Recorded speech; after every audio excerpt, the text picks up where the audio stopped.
Hello everyone, this is Shashank Singh और आज हम बात करने वाले हैं अबाउट नी पेन। अगर आपको भी लेग डेज के बाद या फिर स्क्वाटिंग करने के बाद नेक्स्ट डे नीज़ में पेन होता है तो ये वीडियो आप लोग के लिए। Now why you should listen to me, क्योंकि मुझे भी पास्ट में बहुत ज़्यादा नी पेन रह चुका है, specially after leg days in winter season. Summer season में उतना ज़्यादा नहीं होता था, आई डोंट नो व्हाई, लेकिन विंटर सीजन में बहुत ज़्यादा होता था।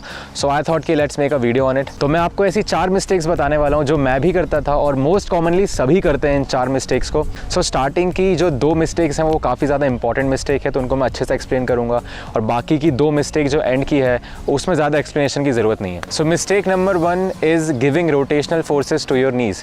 तो अब रोटेशनल फोर्सेस क्या होता है? रोटेशनल फोर्सेस का मतलब होता है जब भी आप किसी जॉइंट को रोटेट करने की कोशिश करते हो उसको बोलते हैं रोटेशनल फोर्सेस। अब क्या रोटेशनल फोर्सेस आपके जॉइंट के लिए गंदे होते हैं? क्या बुरे होते हैं रोटेशनल फोर्सेस आपके जॉइंट के लिए? तो ऐसा नहीं है। अगर आपकी जॉइंट में कैपेबिलिटीज़ हैं टू रोटेट, फॉर एग्जाम्पल आपका shoulder joint, this joint can rotate, मेरा hip joint, my hip joint can rotate, तो अगर आप इन सब जॉइंट पे रोटेशनल फोर्सेस देते हो, उनके पास कैपेबिलिटी होती है रोटेट होने की, तो उनको प्रॉब्लम नहीं होगी। But on the other hand आपकी नीज में रोटेशनल एबिलिटीज़ नहीं होती, वो रोटेट नहीं हो सकती, इसलिए अगर आप अपनी नीज पे रोटेशनल फोर्सेस देते हो तो आपके नीज धीरे धीरे इंजर हो जाएंगे। सो आप रोटेशनल फोर्सेस को अवॉइड कैसे करोगे अपने नीज पे? तो जब भी आप स्क्वाट करते हो, तो मैं करके दिखा देता हूँ, ज़्यादा ईजी होगा। पर अभी मेरे टोस बाहर की तरफ फेस करे हुए हैं, तो मैं जब भी स्क्वाट करूँगा मैं ट्राई करूँगा कि मेरे जो नीज है ना वो मेरे टोस की तरफ ट्रैक करें। अब रोटेशनल फोर्सेस तब आएंगे जब आपके अगर टोस बाहर की तरफ पॉइंट कर रहे हैं और आप अपनी नीज को अंदर की तरफ पॉइंट करो जब भी आप स्क्वाट डाउन करते हो। तो यहाँ पे मेरे नीज पे बहुत ज़्यादा रोटेशनल फोर्सेस लग रहे हैं। तो अगर आपकी थोड़ी सी भी नीज केव इन होती है ना वाइल स्क्वाटिंग,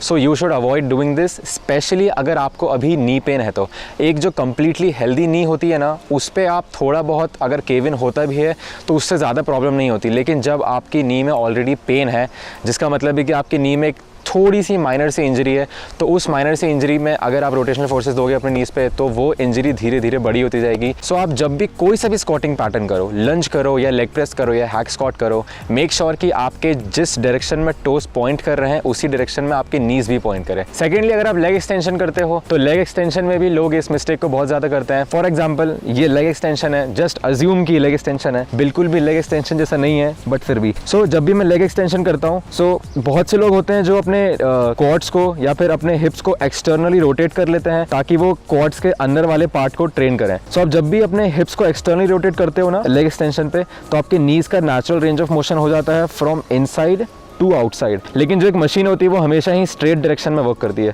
आप एक्टिवली ट्राई कर रहे हो अपने नीज को एक्सटर्नली रोटेट करने का, और मशीन ट्राई कर रही है to internally rotate your knees. तो उससे होता ये है, फॉर एग्जांपल अगर आपके हाथ में एक सिलेंड्रिकल ऑब्जेक्ट है, आप उसको एक साइड से इंटरनली रोटेट करोगे, एक साइड से एक्सटर्नली रोटेट करोगे, जो बीच का हिस्सा होगा जिसको हम बोलते हैं एक्सिस ऑफ रोटेशन, वहां पे रोटेशनल फोर्सेस लगेंगे। ठीक उसी तरह जो हमारा एक्सिस ऑफ रोटेशन होता है वाइल डूइंग लेग एक्सटेंशन, वो हो जाता है हमारा नीज। तो नीज पे रोटेशनल फोर्सेस फिर से आने लगते हैं। तो अगर आपकी नीज एकदम हेल्दी है तो आप इस चीज को कर सकते हो, बट मैं रिकमेंड नहीं करूंगा कि आप इस चीज को फ्रीक्वेंटली करो। लेकिन अगर आपकी नीज में अभी पेन है तो मेक श्योर कि आपके टोज स्ट्रेट हो, आपके नीज भी स्ट्रेट हो, और दोनों स्ट्रेट डायरेक्शन में पॉइंट करें, जिससे कि there is 0 rotational forces on your knees. Now अब आपको लेग एक्सटेंशन समझ में आ गया कैसे करना है। अपने टोज को सामने पॉइंट करो, अपने नीज को स्ट्रेट रखो और फिर लेग एक्सटेंशन करो। और सेम है लेग कर्ल के लिए। जब आप हैमस्ट्रिंग ट्रेन करते हो, डजंट मैटर कि आप लेइंग लेग कर्ल कर रहे हो या फिर सीटेड लेग कर्ल कर रहे हो, अपने नीज को स्ट्रेट रखो और अपने टोस को सामने पॉइंट करो, स्पेशली अगर आपको नी में कुछ इंजरी है या फिर आपको नी पेन हो रहा है। इस मिस्टेक को मैं आपको फिर से एक बार ब्रीफ में बता देता हूं अगर आपको समझ में नहीं आया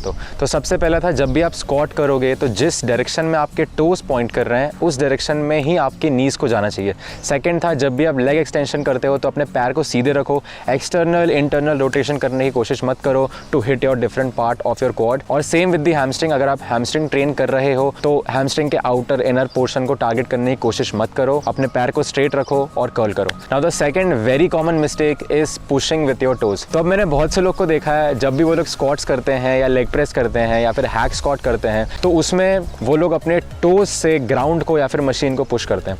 फॉर एग्जाम्पल अगर आप स्क्वाट्स करते हो और स्क्वाट्स करते करते जब आप नीचे जाते हो तो आप अपने टोज पे आ जाते हो, तो that is very bad for your knees. तो आपको स्क्वाट कैसे करना चाहिए? क्या आपको स्क्वाट्स अपने पूरे हील से पुश करना चाहिए या फिर टोज से पुश करना चाहिए? For example if this is your toe, this is your bigger toe, this is your outer toe and this is your heel, तो यहाँ पे अगर मैं 3 पॉइंट ड्रॉ करूँ तो आपको मेक श्योर करना है कि उन तीनों पॉइंट पे इक्वल वेट हो।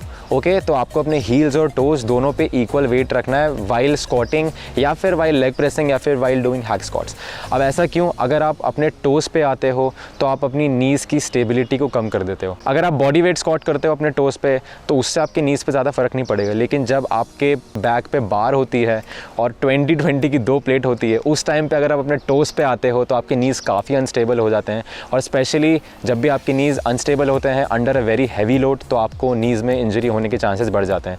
सो एक ये रीज़न हो सकता है। सेकेंडली, आपको अपने पूरे हील्स पे भी नहीं आना है। अगर आप अपने पूरे हील्स पे आ जाओगे तो आप अनबैलेंस हो जाओगे और पीछे गिर जाओगे।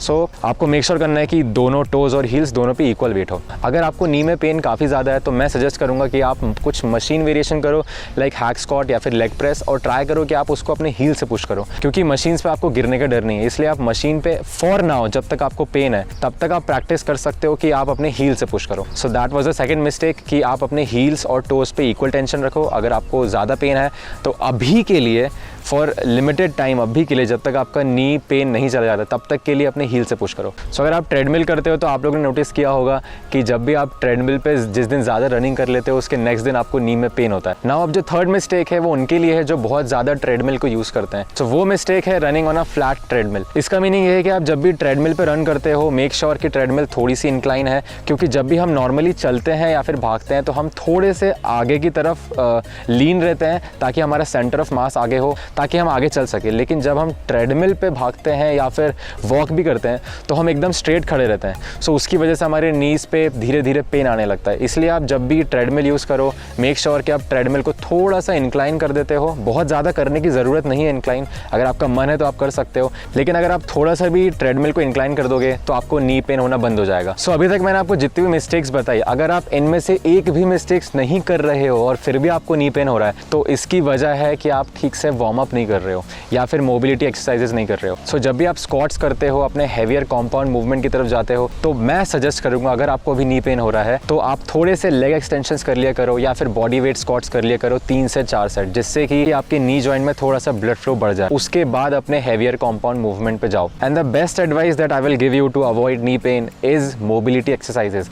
आप जब भी अपना लेग डे स्टार्ट करते हो तो पहले थोड़ी मोबिलिटी एक्सरसाइजेस कर लिया करो अपने हिप्स के लिए, थोड़ा इंटरनल एक्सटर्नल रोटेशन कर लिया करो, क्योंकि अगर आपको एक सिंगल नी में पेन है तो it is because of your mobility. हो सकता है कि आपके एक हिप का इंटरनल रोटेशन ज़्यादा हो, एक का कम हो, या फिर एक का एक्सटर्नल रोटेशन ज़्यादा हो, एक का कम हो, तो उसकी वजह से आपके एक नी में पेन आ रहा है। अगर आपका पेन बहुत ज़्यादा बढ़ गया है, इतना ज़्यादा हो गया है अपने लेग्स को ट्रेन नहीं कर पा रहे हो अच्छे से, देन आई विल सजेस्ट कि आप 1 से 2 वीक्स तक अपने लेग्स को ट्रेन मत करो, क्योंकि जब भी हमारे नीज़ में पेन होता है it is because of small injury, minor injury, और इंजरी को हील होने के लिए टाइम चाहिए होता है। सो अगर आप बार बार ट्रेन करते रहोगे तो आप उस इंजरी को वापस से री इंजर करते रहोगे। वो पेन या तो बढ़ता रहेगा या तो वो पेन कभी कम ही नहीं होगा। इसलिए 1 या 2 वीक का रेस्ट दो अपने लेग्स को ट्रेन मत करो 1-2 वीक। और अगर 1 से 2 वीक के बाद भी पेन कम नहीं होता तो फिर आपको एक कायरोप्रैक्टर या फिर एक डॉक्टर के पास जाना चाहिए। So that was the video guys. अगर वीडियो पसंद आया तो लाइक करो, अगर कुछ सीखने को मिला तो सब्सक्राइब करो, और अपने ऐसे फ्रेंड के साथ शेयर करो जिसको नी में पेन है। That being said, I will meet you all guys in the next video.